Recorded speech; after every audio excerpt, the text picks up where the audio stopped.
Salut à tous, c'est Sacha. Aujourd'hui, je vais vous parler du baccalauréat. Alors, ça vous a pas échappé, j'imagine, puisque cette semaine, il y avait des centaines de milliers de candidats au bac. J'espère d'ailleurs que la plupart seront lauréats, en général, c'est le cas.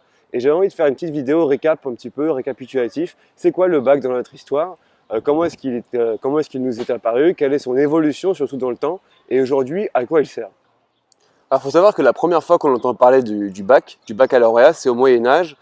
Donc à ce moment-là, il y a une ou deux universités en France. Et à ce moment-là, vraiment, ça concerne quelques dizaines de personnes par an, pas plus. En fait, le baccalauréat, il servait à une seule chose, c'était accéder à l'université. En fait, c'est un peu la même chose qu'aujourd'hui. Sauf qu'à l'époque, on accédait à l'université, on faisait quelques années, 3 ans, on avait la licence et ensuite on avait le droit d'enseigner immédiatement.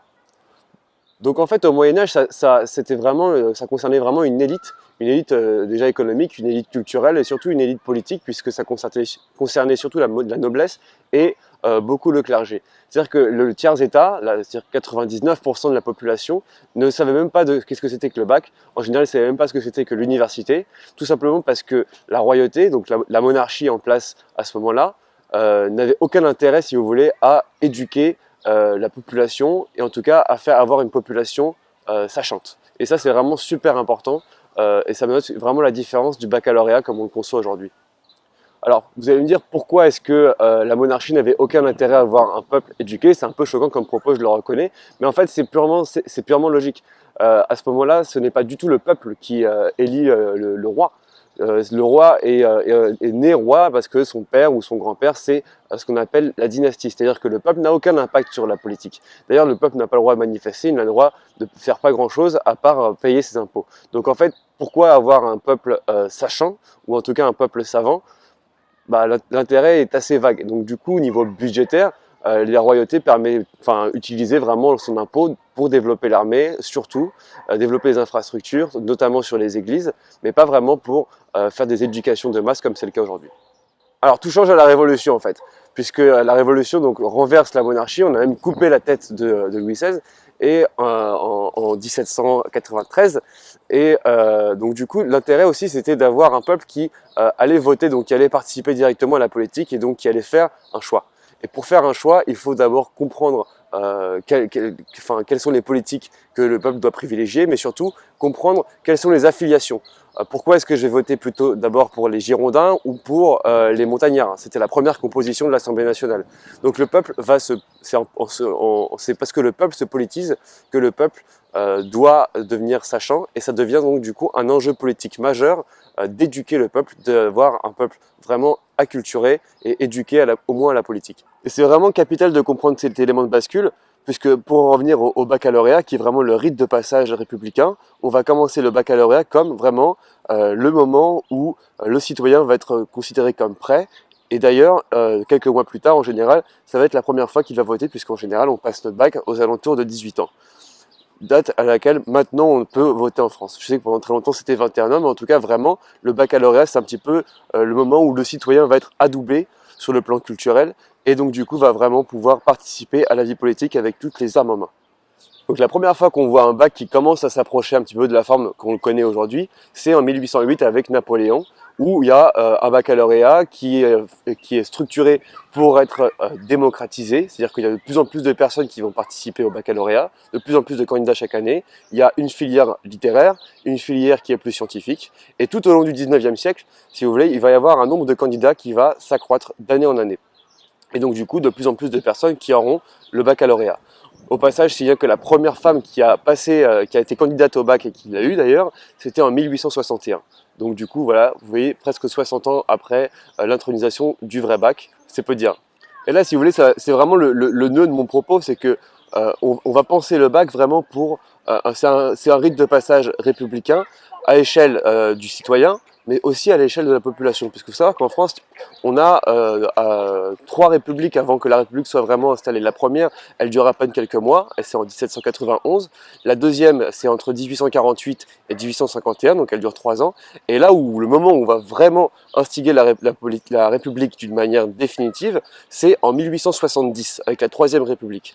Et après 1870, ensuite il y a 1882, il y a toutes les réformes Jules Ferry qui vraiment imposent l'école obligatoire, et donc du coup il y a tout aussi ce processus du bac qui est validé. Et donc du coup En fait, c'est très difficile de dissocier le bac et l'éducation en général avec l'esprit républicain, puisque l'éducation, le concept de citoyen éclairé, et donc du coup adoubé avec l'exercice, le rituel du bac, corrèle complètement avec son droit de vote. Et le droit de vote est la base tout simplement de la République démocratique telle qu'on la connaît. Donc vous voyez que l'histoire du bac est très très politique. Ensuite on fait un bond dans le temps et là on arrive en 1865 où là on a vraiment une réforme qui met un peu les points sur les i et vraiment qui donne le bac sa version presque définitive telle qu'on la connaît aujourd'hui, avec plusieurs sections A, B, C, D et E. Il me semble que la section A c'était la section scientifique et la section B, non, bac C c'était ES, donc sciences économiques et sociales. Bref, c'est le bac qu'ont passé mes parents par exemple, c'était leur génération, ils disent toujours oui j'ai un bac C, j'ai un bac B, et c'est vraiment une forme très très proche de celle qu'on connaît. Vient ensuite la réforme de 1895 où là vraiment il y a le bac L, le bac S, le bac ES, ensuite les filières technologiques que moi j'ai passé il n'y a pas si longtemps que ça et que vous êtes en train de passer ou que vous avez déjà passé, en tout cas je l'espère.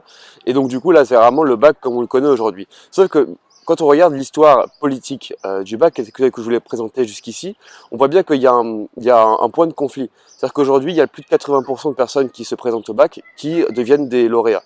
Donc du coup le rite de passage aujourd'hui, c'est pour ça qu'on entend dans les médias souvent, c'est vrai qu'on a tendance à dire que le bac est devenu trop facile, qu'il est presque donné, et donc du coup que le passage républicain est affaibli. Forcément, si le rite de passage républicain est affaibli, c'est la République entière qui en pâtit. Et c'est vrai que toutes les réformes que je vous ai décrites, et même d'autres, on aurait pu en mettre vraiment beaucoup d'autres, contribuent au fait qu'il y ait de plus en plus de bacheliers.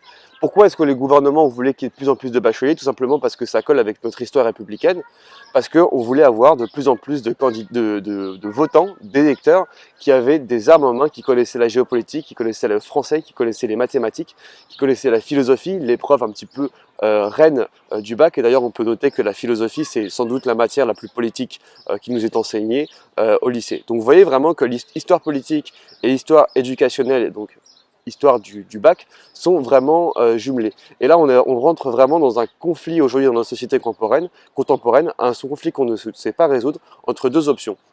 Soit, et c'est la direction d'ailleurs qu'on est en train de prendre avec Jean-Michel Blanquer, le ministre de l'Éducation nationale, qui veut vraiment mettre beaucoup plus de contrôle continu au bac, et donc du coup en fait ça va se résumer aussi au fait qu'il y aura de plus en plus de personnes qui auront le bac. Il y aura une hausse encore, si c'est encore possible, du nombre de lauréats. Soit deuxième option, soit on rehausse le niveau et on rend le bac vraiment beaucoup plus difficile, beaucoup plus graduel, et donc du coup ça devient vraiment un rite de passage très ardu au sens républicain du terme, tant qu'au sens de l'effort et du travail qu'il faut fournir.